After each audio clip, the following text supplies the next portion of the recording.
얼마 전 어느 온라인 커뮤니티에 한 남성의 신상 공개를 촉구하는 글이 올라왔습니다. 함께 공개된 판결문에는 남성이 저지른 잔혹한 범행 내용이 자세하게 적혀 있었습니다. 남성이 지난 2004년부터 약 2년 동안 10살 여자아이 4명을 성폭행하고 1명을 성추행했다는 겁니다. 유죄 판결을 받아 복역을 마친 남성은 지난해 출소한 것으로 알려졌는데요. 하지만 다른 성범죄자들과 다르게 신상 공개는 이뤄지지 않았습니다. 남성에 대해 알려진 건 이름과 출생 연도 그리고 중고차 딜러를 했다는 것뿐. 이 남성의 신상이 공개되지 않은 이유는 무엇일까요?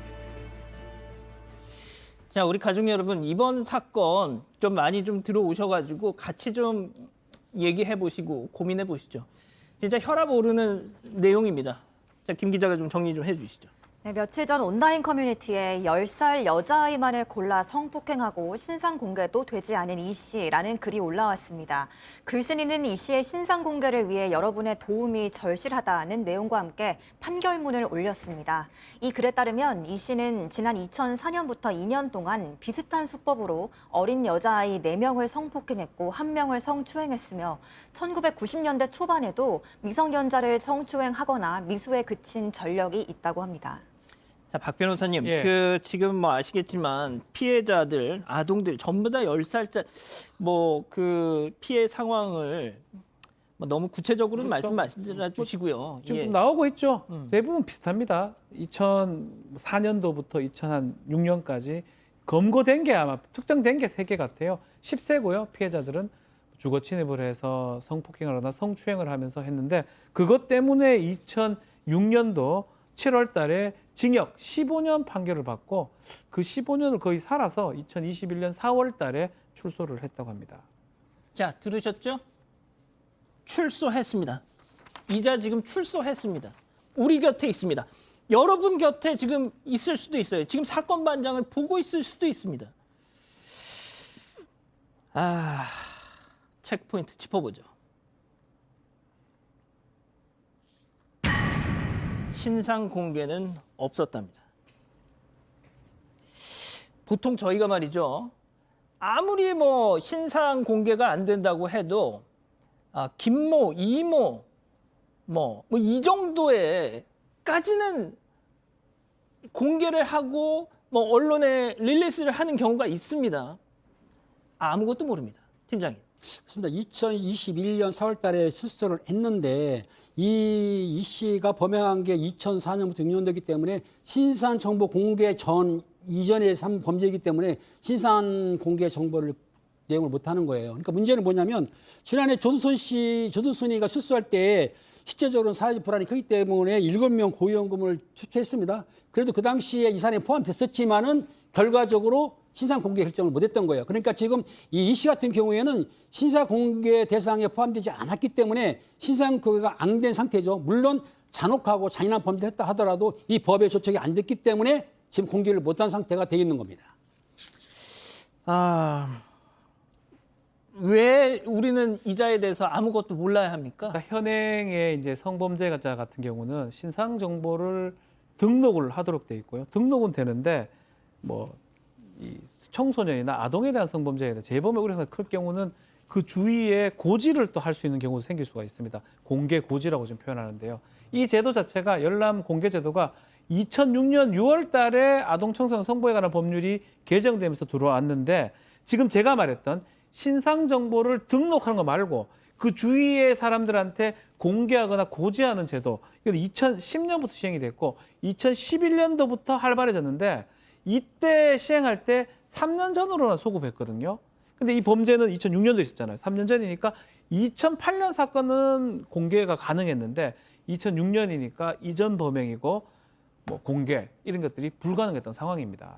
그러니까 법 시행 전에 운 좋게 이자 입장에선 정말 운이 빠져나간 좋았던 거죠. 운 좋게 빠져나갔던 겁니다.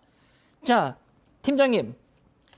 지금 우리가 이자에 대해서 물론 뭐 어떤 분들은 그럴 수 있어요. 이미 징역형 다 살고 법의 심판을 다 받고 나온 사람을 뭘 또 어떻게 얘기를 하냐.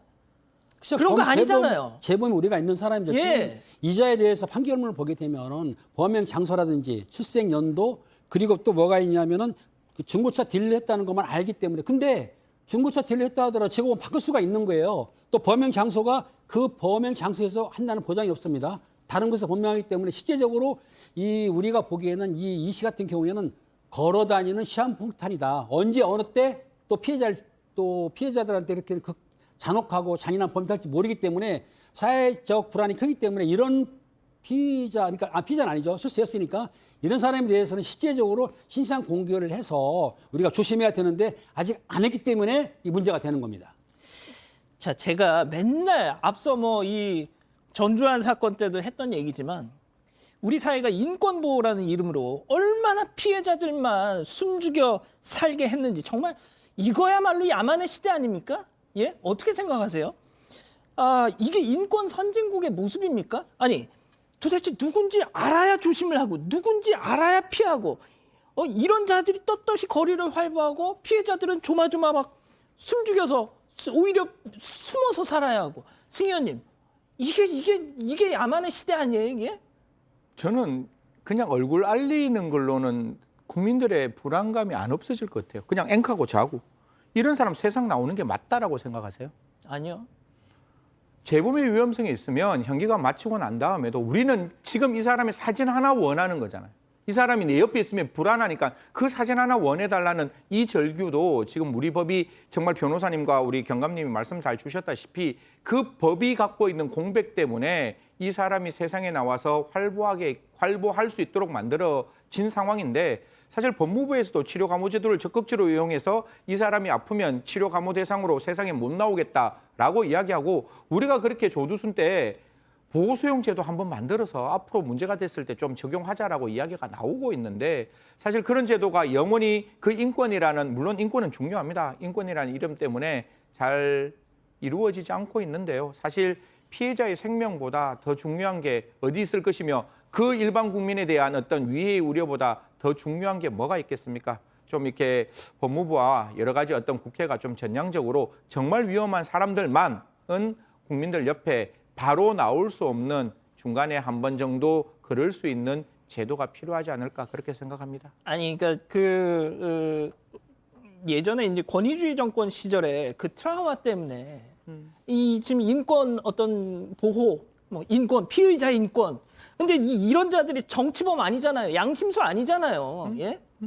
자, 김 기자. 그런데 신상 공개 대상에 포함되지 않았던 성범죄자 중에 뒤늦게라도 공개된 경우가 있긴 있었잖아요. 네. 저희가 얼마 전에 사건 연구소에서 또 다뤘던 지난 2006년 미성년자 11명을 연쇄 성폭행한 혐의로 징역 15년 선고받은 흉악범 김근식도 신상정보 공개 및 고지 대상에 포함되지 않아서 당시 논란이 일었습니다. 그나마 지난해 여성가족부가 김근식에 대한 정보 공개를 요청했고 법원이 이를 받아들여서 오는 10월 출소하는 동시에 신상이 공개될 예정인데요. 그렇지만 온라인상의 공개만 되는 것이지 우편이나 모바일로 고지는 따로 안 된다고 합니다. 자, 승 의원님. 네. 헌법재판소의 한 이 헌법연구관이 얼마 전에 신상공개 연구 보고서에서 이런 글을 썼어요. 신상공개 제도는 수사기관의 결정으로 유죄 판결이 확정되지 않은 피의자의 신상을 전 국민에게 일시에 공개하는 방식이다. 피의자의 신상을 공개하면서까지 달성되는 공익이 기본권의 침해 정도를 압도할 정도로 크다고 보기 어렵다. 사회적 관심을 받는 강력 범죄가 보도될 때마다 공개 대상 범죄나 공개 대상 정보의 범위를 늘려야 한다는 논의가 이뤄지곤 하는데 이는 범죄의 본질을 왜곡하고 예방을 위한 근본적인 해결책을 강구하는 데 걸림돌이 될 뿐이다라고 주장을 했습니다. 자, 그럼 근본적인 해결책을 얘기를 해야 될 거 아니에요. 예? 이게 뭘 압도해요? 그러니까 압도하기는. 뭐 생각이 다르다고 그게 틀렸다고 막 이렇게 매도하기는 그런데 그냥 제가 이분이 누군지는 모르지만 한 말씀만 드리면 그냥 생각이 다른 거예요. 그분하고 저하고.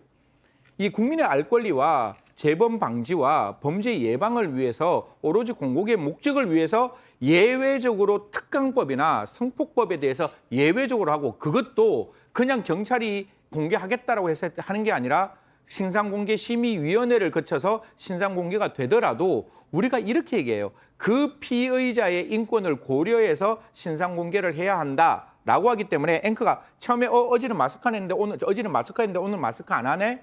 사실 그런 부분 하나하나가 그 피의자에게 얼굴을 어떻게 나타낼지에 대한 고민. 혹시 고유정 사건 아시겠지만 커튼머리 이렇게 나오면 우리는 커튼머리를 바깥으로 드러낼 수도 없는 상황의 신상공개거든요. 그렇기 때문에 지금 있는 신상공개만은 제가 봤을 때 충분히 인권을 보호하고 있으니까요. 이 요건에 해당될 때만은 반드시 신상공개가 될 수 있도록 좀 제대로 된 국민의 알 권리를 충족시키는 것도 저는 범죄 예방과 재범의 위험을 막기 위해서 필요한 부분이라고 말씀드리겠습니다. 알겠습니다. 오늘 사건 이렇게 정리하고요.